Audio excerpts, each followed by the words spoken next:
Hey y'all, welcome back to the Forever Coco Chanel channel. If this is the first time that you are viewing one of my videos, I hope that you like, comment, and subscribe. And if you are a returning subscriber, thank you for all of your support. Today, I am going to be cooking for y'all as well as telling a story time. And so this is one of the first times that I've ever done a video like this, and it has been inspired to me from the creators Charisma Monet as well as Natalie Love. Those are some of my favorite channels to watch. Anyway, so I am food prepping in this video as well as making dinner. I like to food prep, also trying not to eat for after the sun goes down.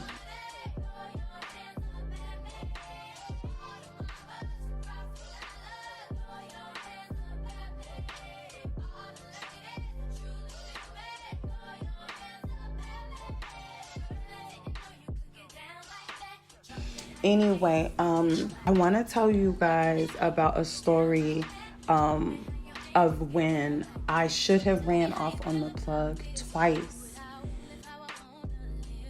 I recently made a post on Instagram responding to a comment asking me how I feel about my baby's father.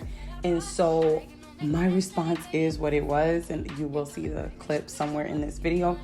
However, I wanted to share a story about it, and I'm not going to go back to where we met, but I am going to go back to this specific time because maybe there'll be other story times that discuss how we met. Anyway, this particular story time, I was about 7 to 8 months pregnant with my oldest son, and me and my baby's father, we used to live together. Although he would pretty much stay the night every now and again where we lived, but he would live with his mom. And it's not to say that we were in love, you know what I mean, at that point, because love honeymoon stage probably had died out, and that's fine. However, what he would do is he would bring whatever frustration he would have into the apartment. He was not ever there, but he wanted to bring in the misery. My boundaries were very lackluster. My communication sucked. He was in the business of coming and, you know, kind of dumping his crap where I was, and then kind of moving on about his day, feeling better about himself.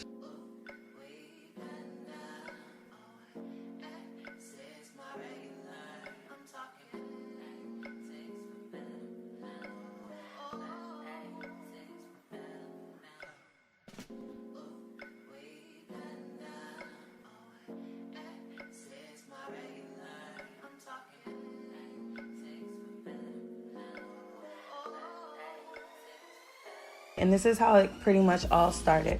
So this particular day, homeboy just struts in there. I've been in the house all day by myself, just minding my business. I was never just that type of person sitting by the door waiting for him.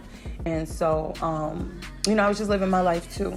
And so one day he comes in and he, you know, does his stuff. You know, he was the plug.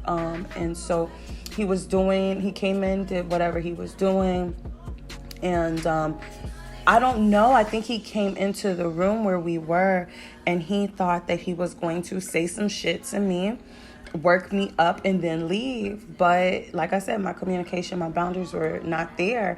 And so instead of being like, you know what, you're just a dick, you're having a bad day, and or I'm not tolerating this, don't ever come back, I'll figure it out. You know what I mean? Like, I pretty much took the bait and reacted the way he wanted me to react.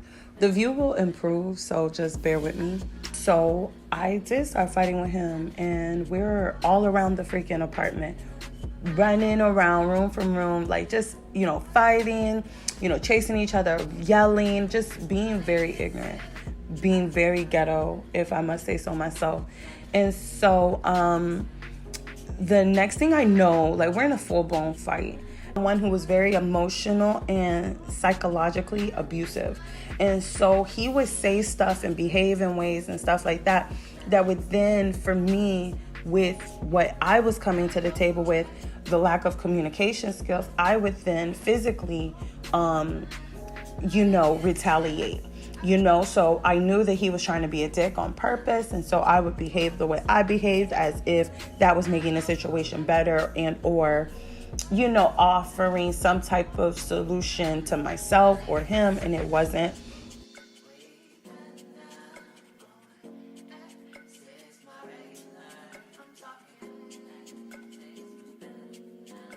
Anyway, so at some point, this man is on my back with my stomach, my pregnant belly, pinned to the floor, and he had me in a Ford Nelson, I believe that's what you call it, like a headlock. And so he's like choking me, and he's sitting on my back. And the fight had gone on for about 5 to 8, minutes by that time. Like, you know what I mean? Like, it was a while that we were in there. And so at this point, he's on my back, and I'm like telling him like, hey, I'm pregnant, like, whatever. And so, and he was in a rage, but that doesn't give him an excuse. His response was, you should have thought about that. Okay, bet it up. So I remember being able to see through the dining room table because it was a glass top table. And so I see that there's scissors on the table, and I'm saying to myself, like, if I can get to these scissors, I'm going to fuck him up. Like, like that's your response. Bet it up. If I get to these scissors, it's over. And so at some point, I think he did, release me or whatever the case is, because at some point I did get to those scissors. And when I got to those scissors, it was on like Donkey Kong. All I saw was red. And so to be honest with you, I can remember pursuing him with the scissors, but I don't remember exactly what had taken place upon contact, like, just to be honest.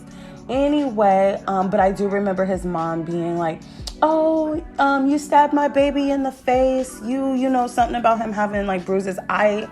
It's not evident. You know what I mean? Like, it wasn't some amazing trauma. You know what I mean? Because he still went on to fight and physically abuse future girls. So it wasn't as if he had somehow learned, because at that point he had experienced some awakening that he never wanted to experience that situation again. Like, this was his shit after this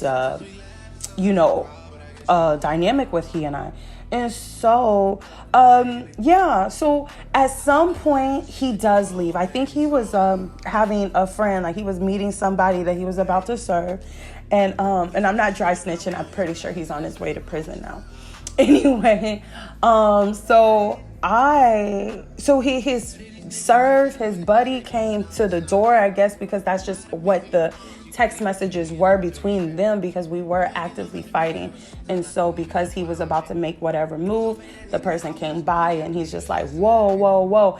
And I guess with the guy being there, it kind of simmered us down. You know what I mean? Let's move along. Anyhow, but I'm bloody, broken, and bruised at this point. And so I call his mom up, and I'm just like, listen, if homeboy got anything over there, you need to clear it out right now, right away, because I'm about to call them people on him. Your son came in here on X, Y, and Z. It ended us up in X, Y, and Z. He did this happened, and I got bruises. I'm about to call the police on homeboy. I'm about to send them over there. And so birds of a feather flock together, or the apple doesn't fall far from the tree, because sis started to manipulate the situation and try to not even try, because try is meaning to attempt and fail. Sis tried to distract me from what I was saying, from what I was doing. And I can't really remember exactly what her verbiage was, but it was definitely with the intentions of bringing me out of the anger that I was in, bringing me out of that moment of wanting to retaliate and wanting to, seek vengeance, because I had all of the proof. I was definitely, in quite the deal, the situation. To anybody who would view it, I want to mention that when he was sitting on my back and stuff like that, I remember that based off of his response that I should have thought of that, I was started to bang on the floor to get the neighbors beneath me I try to get their attention, like, help, like whatever. And so I'll say this, he's not a scary guy. You know what I mean? Like I said, he don't bring this type of smoke to females, from my experience with him or just being around him. He rather bring it to somebody that is going to then mother his wounds that he has from childhood. So that's not him. But my point is, like, in that situation and me having to, defend my life and defend my child's life, like, it was a very scary situation every time I think about it. But anyway, let's move right along. So homegirl distracted me from doing what I wanted to do.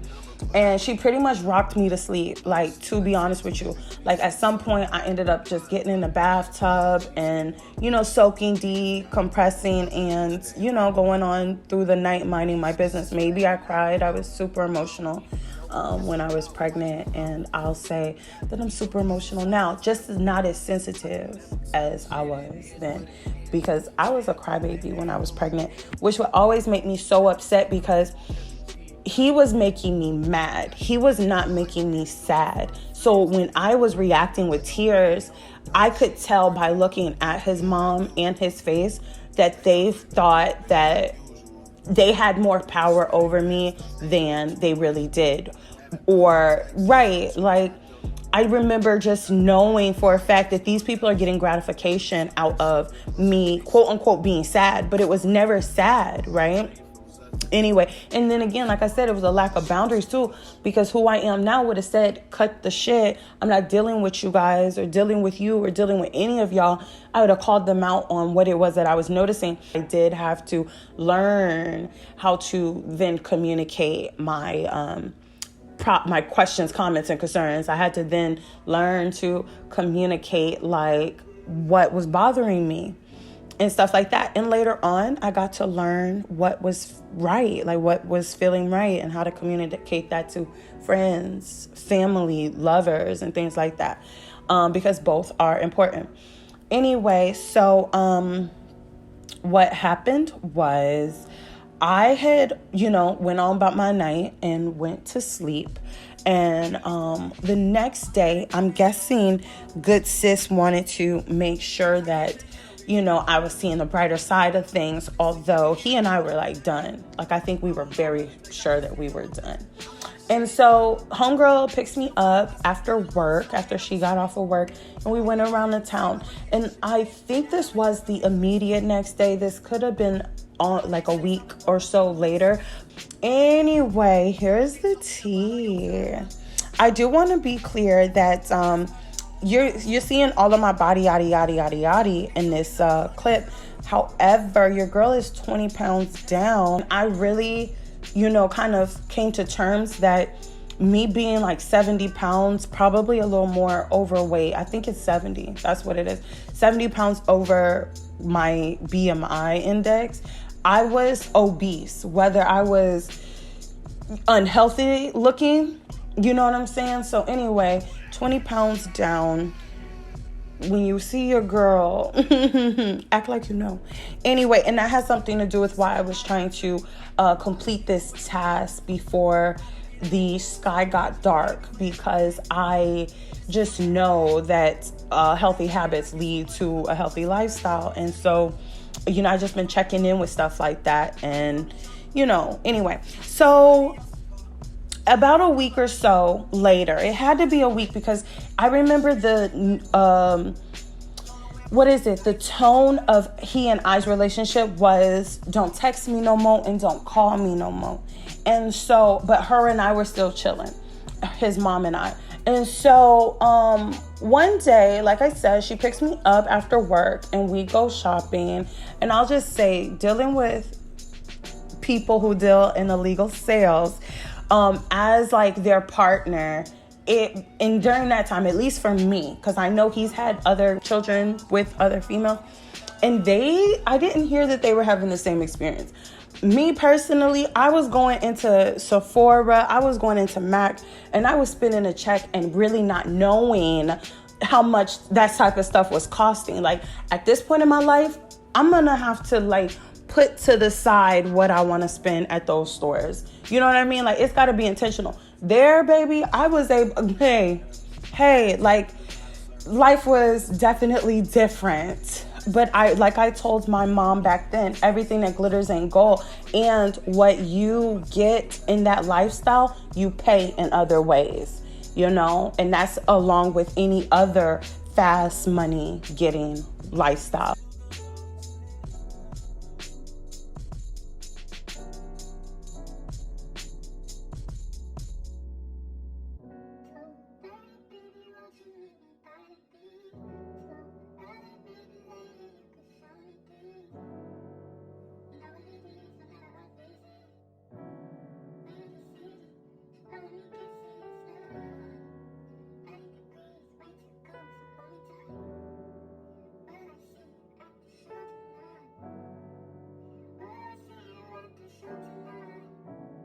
I'm hanging out with her, and at some point we're wrapping up our shopping trip. Like, we would have been heading into the his direction anyway, or she would have dropped me off, then went there.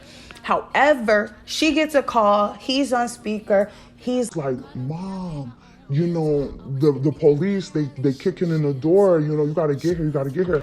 You know, he was definitely a mama's boy. You know, even to this day, they don't know whether they're mother and son or husband and wife. And it's weird as fuck. Let's move right on along. Anyway, so apparently what ended up happening was some guys from the neighborhood knew what he was up to, and they came and they robbed him. And so apparently they, stormed in and pistol whipped him with a BB gun, which we ended up finding a cartridge later on. However, during the whole scenario, one of the neighbors across the street ended up seeing one of the guys run out with the gun. And because there was such a chaos going on, she called the police. And so my baby daddy was like telling her, like, don't do it. However, she did it anyway. And I know her, and that's just how she is. It's not to be invasive. She just is one of those people who lives on the right side of the law. And so she doesn't mind calling the law. The police did show up and they swarmed the house. Like, once we got there, it was like the block was hot.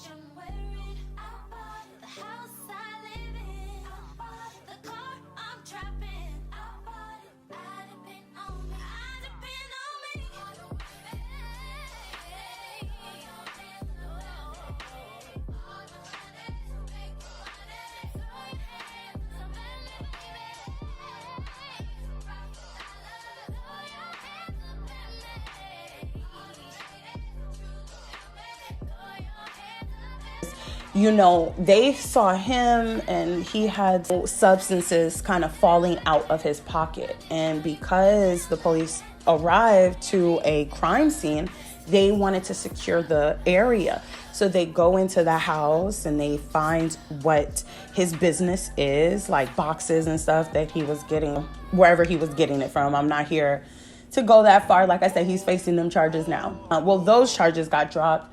And then he got himself into some more stuff. He goes away. The situation stops being about the person who ran off with the gun or whatever. It starts being about the drugs that's coming out of his pocket at the time where they arrive. And they go to his mom and they're like, so now I'm food prepping, as you can see. Like preparing the burritos so that I can freeze them and pull them out when I want them. And so they come out to his mom, who eventually arrives, and I'm there in the passenger seat being able to witness all of this. And the officer is saying to her, like, sir, he's in here running a business. Like, there's no way you don't know about this, because she liked to act stupid. So they take him. They don't give a fuck about who ran up and where. They know that they're looking at a dealer. They probably had record of previous visits or previous times where they have, just been harassing him, because he's always been like this neighborhood D-boy and, just well-known. And, they knew what was up. Maybe not the ones who showed up, but they eventually, I'm sure that they got to the brief on it. Moral story, haul his ass away. me, I was just like, eventually, once the attorneys got involved, I was like, listen, they got all of this evidence, but I need you to get rid of this case because the baby's not born. He can't go away for this much time. He has since met all of his kids, at least the ones that I have, and he can do whatever amount of time he want to do. Like, throw the book. Oh, God. Let me tell you something. I don't fuck with that bitch. Fuck that hoe. During that time, like the house was a mess. The house was in shambles because of the events that went on. And so late night, his mom and I are hanging out at the house because, you know, she just can't be there by herself. And so I'm there with her. And at some point I walk out of the room to like retrieve something. And as I'm walking into her room, and something pulls my attention into a pair of cargo pants on the ground right outside of her door. And so I pick up these pants, and cargo pants are very heavy, you know, because they have all that extra fabric. But these cargo pants were extremely unnecessarily out of the ordinarily heavy. I pick up the pants and I put my hand in one of the pockets. I wasn't no finesser back then. Like, if I can go back and do it all over again, I would have. So I go into the pockets, I put my hands on something, and my face goes crazy. And what I discovered was that there was wads. Every pocket in those cargo pants were full of wads and wads, thousands upon thousands of dollars. So homegirl sees my astonishment. Why did we go shopping right then? Like, this is at 10 p.m. This is at 11 p.m. or some shit. We were on our way to bed. Homegirl, and she showed herself. That was, you know, God giving me the opportunity to get away from those people, but I wasn't done yet. You know the saying, you're not tired until you're tired. I damn sure was not tired. However, we can definitely do some more story times as to what led up to me being tired and to me ultimately never having the desire to speak to any of them ever again, because there's definitely some stories. So I want to be able to add value. So I want to share some lessons that I hope will serve you moving forward from this video. And one of the things that I did learn was to not be afraid to be independent and to be my own hero, because those lessons that led to me having to adopt that as my own ideal, it came with a lot of codependent relationships that didn't end well. Another thing is that I learned to notice behavior patterns and to not accept any level of disrespect under any circumstances. Another thing is that I learned to learn from life and from the lives of others. Like, life is too short to go through all the lessons by yourself. Another thing that I would highly urge young ladies to know and to like really accept as like wisdom that you don't have to go through by yourself and you can learn from others is to get to know somebody in the different seasons of yours and their lives, where you know whether that's somebody who is going to be able to make it with you through tough times and through the long haul. Another thing is leave when love is not being offered. Like, even if it's you that doesn't have the love for that person, if you're in a loveless relationship, just leave, because there is something better out there for you. Before we go, I want to mention how I am not celebrating in the downfall of my baby's father. I am just noticing that when people do me wrong, specifically my ancestors and the universe does not play about me, and he very much so did get his karma for what he did.